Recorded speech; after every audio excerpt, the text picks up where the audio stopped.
Hi, I'm Catherine Gray, founder of She Angel Investors and co founder of the She Angels Foundation. I'm also the podcast host of Invest in Her and an award winning producer, author, and TEDx speaker. Our show, Invest in Her, features phenomenal female founders and funders. As you know, women receive less than 2% of venture capital funding. Our series is about accelerating the funding of women by connecting them to funding resources. Let's meet today's guest. Welcome to this week's episode of Invest in Her. I'm your host, Catherine Gray, founder of She Angel Investors and co-founder of the She Angels Foundation, also executive producer of the movie Show Her the Money. And we are with an amazing entrepreneur today. She's out of the Bay Area. And she has a very exciting business that is about travel, global travel, exciting adventures. We're going to enjoy hearing all about that today. Who doesn't like to travel? I know I love it. I traveled to over 50 cities last year for our Show Her the Money tour, which was a 100-city tour, and had the best time. So I can't wait to hear about this company. Let's bring on Avery Hale Smith. She is the Chief Experience Officer at Backroads Travel. Hi, Avery. How are you? Hi, Catherine. I'm doing great. Thank you so much for having me. Really, really happy to be here. Well, you know what? You have like probably one of the best jobs of anybody I've had on the show. Well, I definitely feel very lucky. It's a very cool, very exciting job. So I pinch myself daily for sure. And I love that you call it the CEO, Chief Experience Officer. So much more fun than executive officer, right?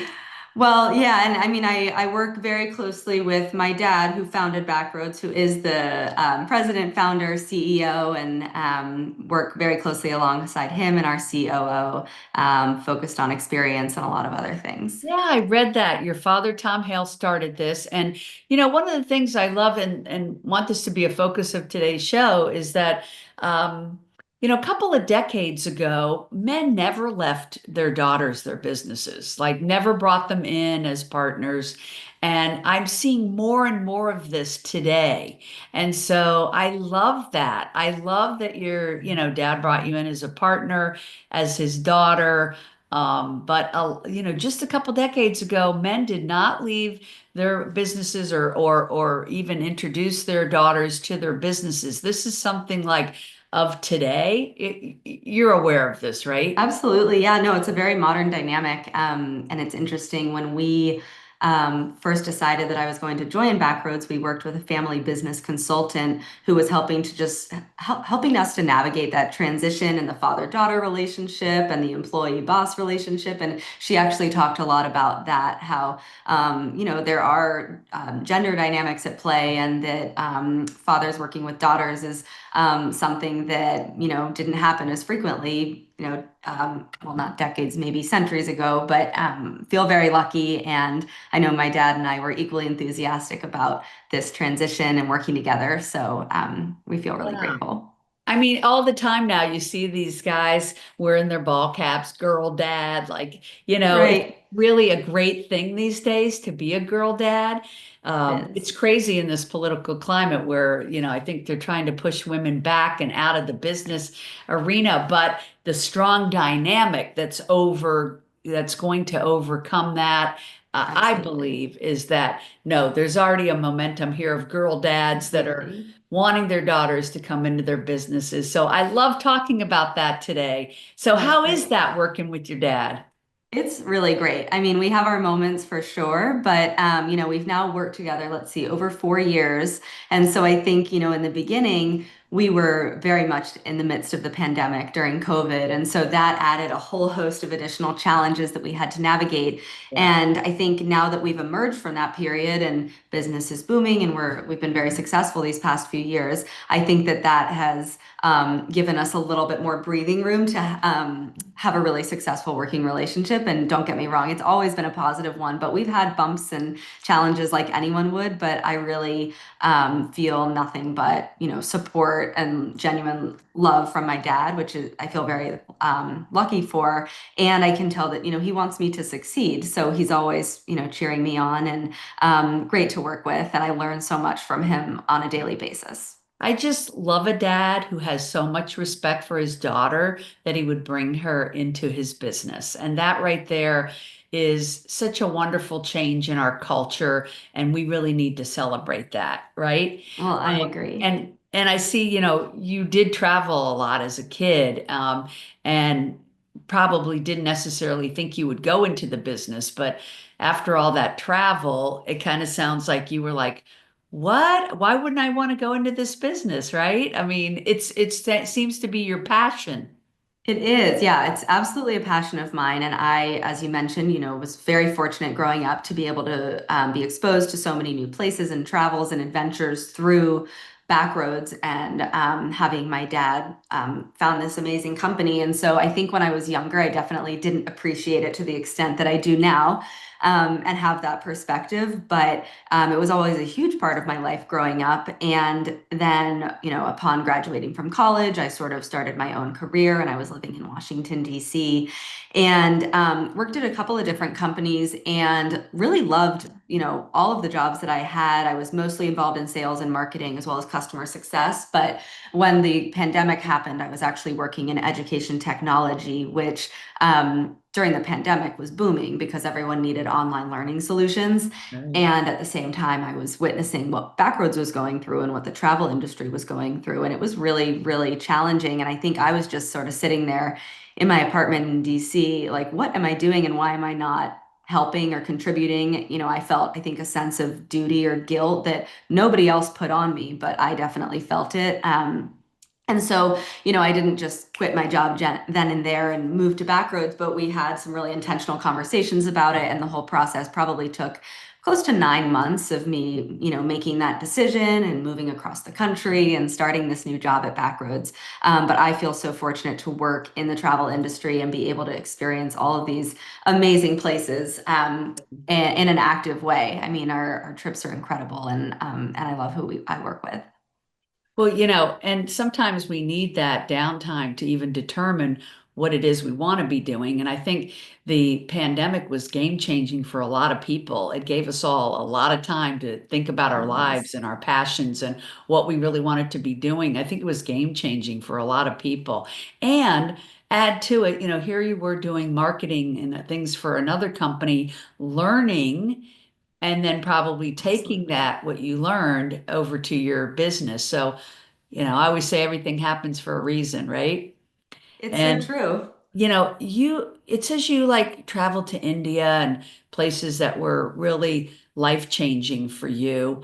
Mhm. Also mentions here in your bio that at 17 years old, you spoke at the UN and you got the Violet Richardson Award as a volunteer for women's empowerment and social activism.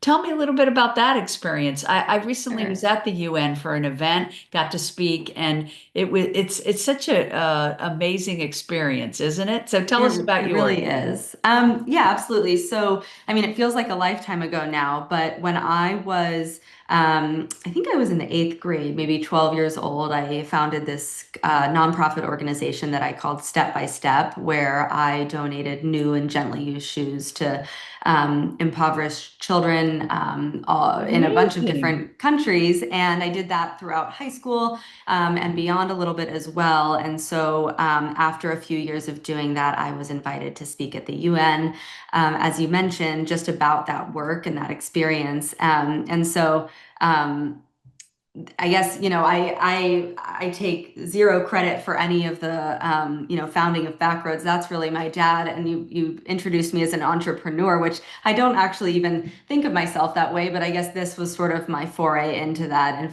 in founding this organization step by step. And it was an incredible experience. It was really my first.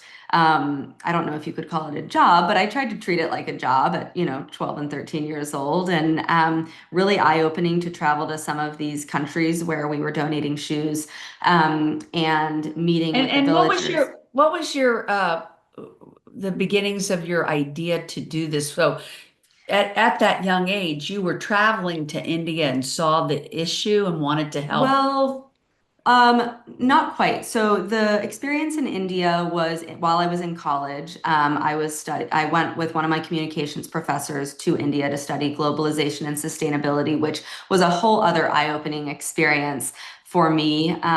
But this founding of Step by Step and my work with Step by Step was actually long before that. And it really kind of came about in sort of a strange way. Where I grew up, people would host these rec dances, we called them, which were like community dances. And I decided I wanted to throw one, but I kind of wanted it to have some sort of purpose behind it or intention for good. And so I hosted this dance and I said, well, why doesn't everyone bring a pair of either new or gently worn shoes? And I'll give them to an organization to donate themselves. And so from there, it just really snowballed quickly because of my family connection to Backroads. I felt like I was more easily able to access these communities in need. And very quickly, I don't know, I actually don't know how this transpired, but over the years, I was able to develop partnerships with different footwear companies, including Keen Footwear and the North Face. And a lot of it was just word of mouth. And they would reach out to me and say, hey, we've, heard about what you're doing and we'd love to work with you or donate some of our excess inventory. And so it really spiraled from there. But I will say, my travels growing up, I think had a huge influence on me and just in terms of just opening my eyes to other communities out there, other regions, places that I could contribute to. Which leads to my question, what is it you think that travel brings to people's lives other than just the fun of it? Yeah, it's definitely so much more than the fun of it. I think it depends on how you travel, but I think for most people it does provide an eye-opening experience. So it's new experiences that help enrich your life in a lot of different ways. I think at times I would go so far as to say it can be life-changing travel. I think it allows you to develop a different perspective. And there's lots of different ways to travel, but I think one of the things I've appreciated about traveling with Backroads for so many years is that you are so authentically immersed in the place that you're in because you're traveling by your own power, you're biking through the region, you're hiking through the communities, and you're right in it with people, having new experiences, making new connections with fellow guests, with the people in the communities, with the leaders on the trips. And it really changes you. I mean, it not only opens up your eyes to new things, but I think it's something that sits with that at least when I return from a trip, it stays with me. I don't I feel the always same say, when I return. for me, half the fun of travel is looking forward to going, and Hmm. then the memory you take with you, as well as the gift of being on the trip. So it kind of like Completely. has so much payoff, right? Like, Completely. all that adrenaline of looking forward to it, then the wonderful trip itself, and then afterwards, that wonderful memory that you really carry with you for the rest of your life. So I think travel is so full and rich of such gratifications. I couldn't Um, agree more. I was so happy to see that you have created a women's adventures aspect to your group. Tell me why you Yeah. did that and tell me tell me about it. Sure. Yeah, this is something that I'm personally super excited about and passionate about. And we launched our Women's Adventures just a couple of years ago, and the first trips ran in 2024.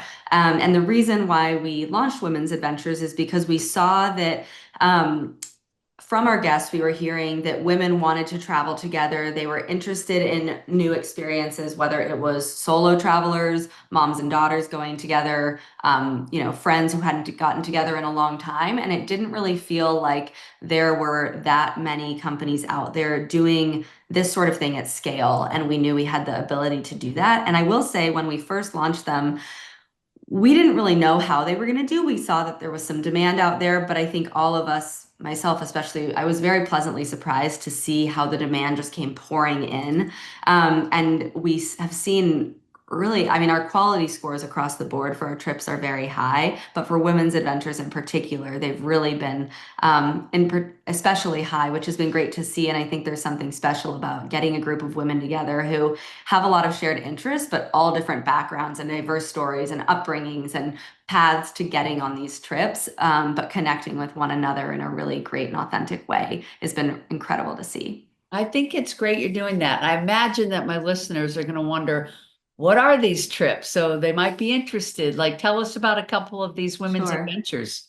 Yeah, so all of our women's adventures trips are walking and hiking trips, and they're all over the world. But what's been really interesting to see is that the places that are most interesting to women actually differ just a bit from our other trips. So the highest selling regions right now have been, in particular, the Camino de Santiago. That trip has been selling out, and I think women are interested in that sense of journey. That if someone's not familiar with the Camino de Santiago, it's a pilgrimage route with so much rich history and spirituality in Europe.